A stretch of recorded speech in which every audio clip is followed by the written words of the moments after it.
The really long song is a staple of progressive rock music, so much so that it's become something of a stereotype of the genre.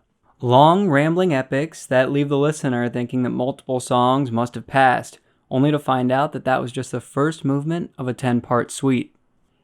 In this video, we're going to take a look at the really long rock song as a genre of its own, the history, the major works, and the prog rock pioneers who took the simple idea of let's write a really long song and shaped it into a cliche of the genre, and some of the greatest songs ever written in my opinion.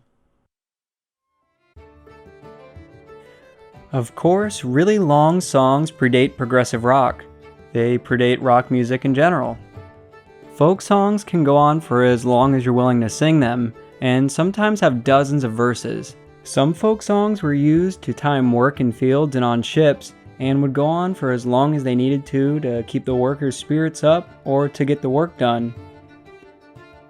Often, agricultural work songs will gradually accumulate verses over the centuries, getting longer and longer as time goes on.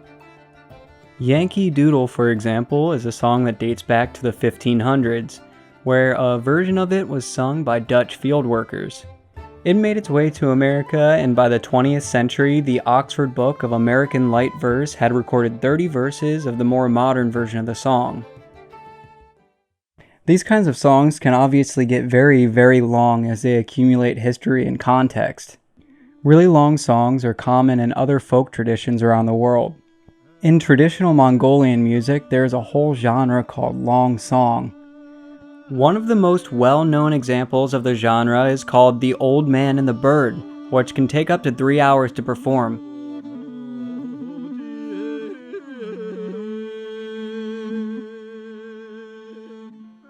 In Western classical music, sometimes pieces are treated as movements of a single song, or sometimes they are long pieces meant to be performed ceremoniously, such as for the duration of a mass. It's not even particularly uncommon for a single movement of a symphony or a concerto to be between 15 to 20 minutes long, and some rock musicians would specifically cite this sort of writing as an explicit influence, as they would go on to record their own 15-plus minute long songs. Up until the invention of physical recordings, there was really no reason to limit the length of songs to a specific time. As recording mediums have changed, so have the norms of the length of songs. What has become the typical song length of 3 to 5 minutes stems from the 78 RPM record, which had just about that much space for a recording. This also became a convenient length for radio, generally keeping listeners engaged and providing plenty of starting and stopping points to insert advertising. When albums became the predominant way for an artist to release music, they were usually conceived as a collection of songs, like a photo album is a collection of pictures. Even though the length of a 12-inch record allowed for longer individual songs, many bands would still opt for 3 to 5 minute long songs or even shorter. By the 1960s, musicians began to challenge this idea of a 3-minute long song and experiment with longer compositions on recorded formats. 1968 is the year when notable long rock songs came to the forefront, with songs like In-A-Gadda-Da-Vida by Iron Butterfly clocking in at 17 minutes and 5 seconds, the Velvet Underground's Sister Ray at 17 minutes and 27 seconds, and Procol Harum with the 17.5-minute long In Held 'Twas in I. These bands all had the commonality of being counterculture adjacent rock groups, who were in the habit of challenging the norms of the industry in various ways. Soon after, more progressive groups would begin to push this format to its logical conclusion, songs as long as the recording formats would permit. In 1969, the Motown band Rare Earth released a cover of The Temptations' Get Ready that spanned the entire side of an LP, wrapping up at around 21 minutes and 32 seconds after each member of the band had their turn at a solo on their respective instruments. This sort of extended comping was not unusual for bands to do during their live sets, but it wasn't very common to hear on a recording due to the expensive nature of such a song in terms of vinyl space. It was also perceived to be an unmarketable idea, so Rare Earth cut a radio edit of the cover, which was a more standard 2 minutes and 48 seconds long. Get Ready, which was Rare Earth's first record for Motown, went on to attain platinum status, proving that there was a market for the really long song and paving the way for the progressive bands that would follow to craft fully composed long songs, which, with respect to Rare Earth, is a quite different beast to actualize than a 20-minute long jam session. In 1970, King Crimson kicked off a decade of progressive rock epics with Lizard, topped off with a 23-minute long title track that stands among the first true prog epics. Lizard bridged the gap between the experimentally minded bands of the 60s and the coming pioneers of the 70s. The early 70s were the golden years of the really long rock song. In 1971, Emerson, Lake and Palmer released Tarkus, which would be instrumental in codifying the long prog epic as a staple and cliché of the genre. Tarkus, like Rare Earth's Get Ready, spans the entire side of an album at 20 minutes and 35 seconds.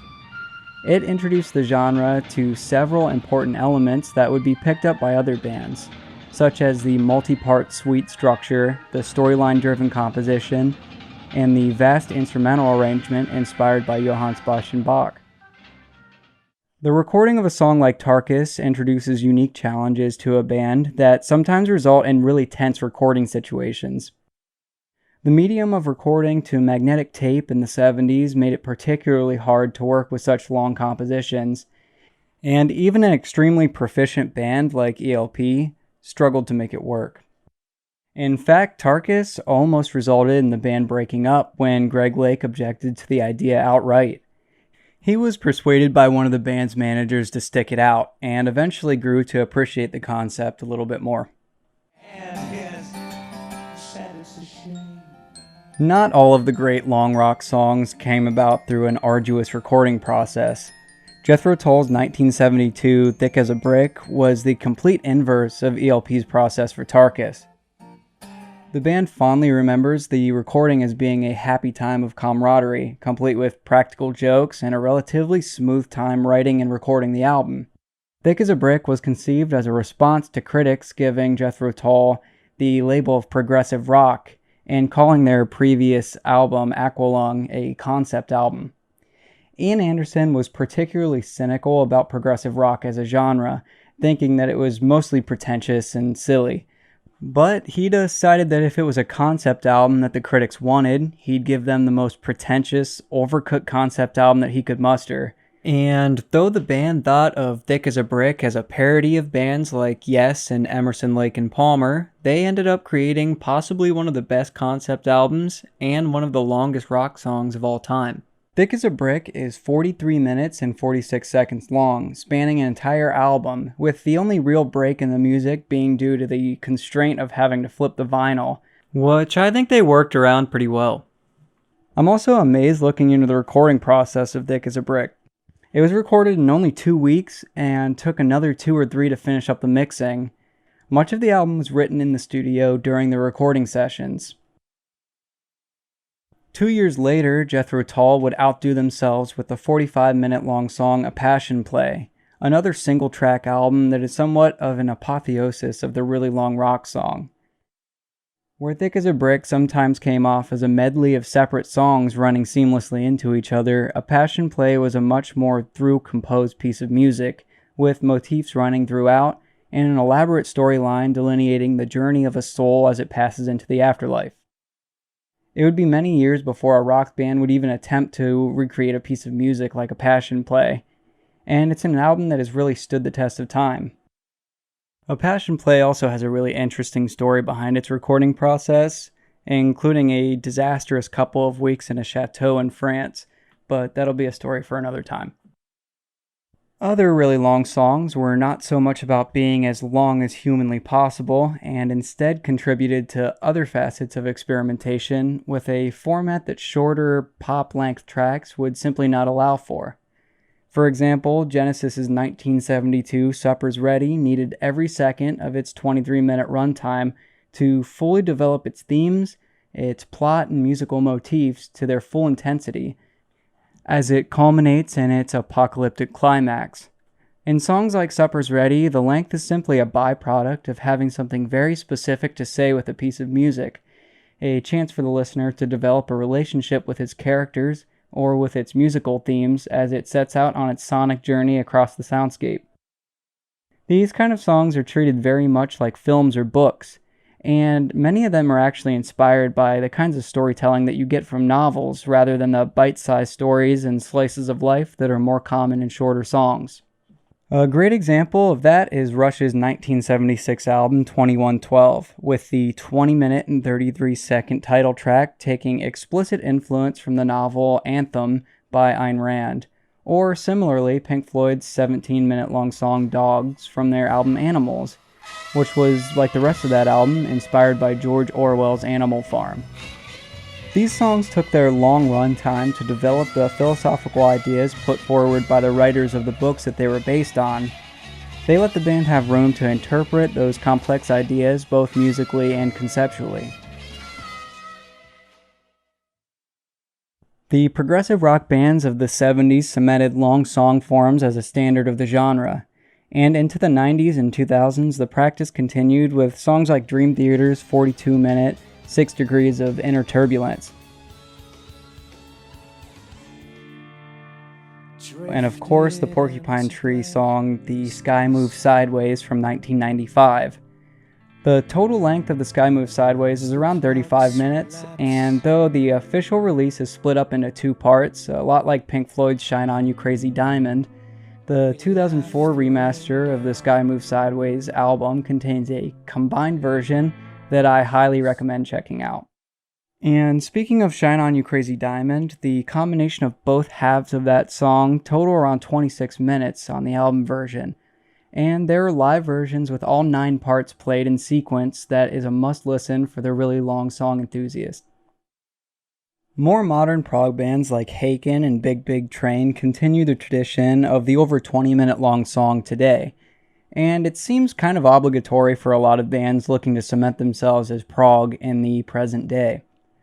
Sometimes these songs are definitely self-indulgent and maybe unnecessarily drawn out, as many critics have said for years, but I personally enjoy making the time to meditate on a single piece of music that takes its time in developing its motifs into an auditory journey. And for a little fun, I was wondering what the longest commercially released piece of music was. Turns out it's a song called Honest Wave Experiment No. 33 by the group PC3.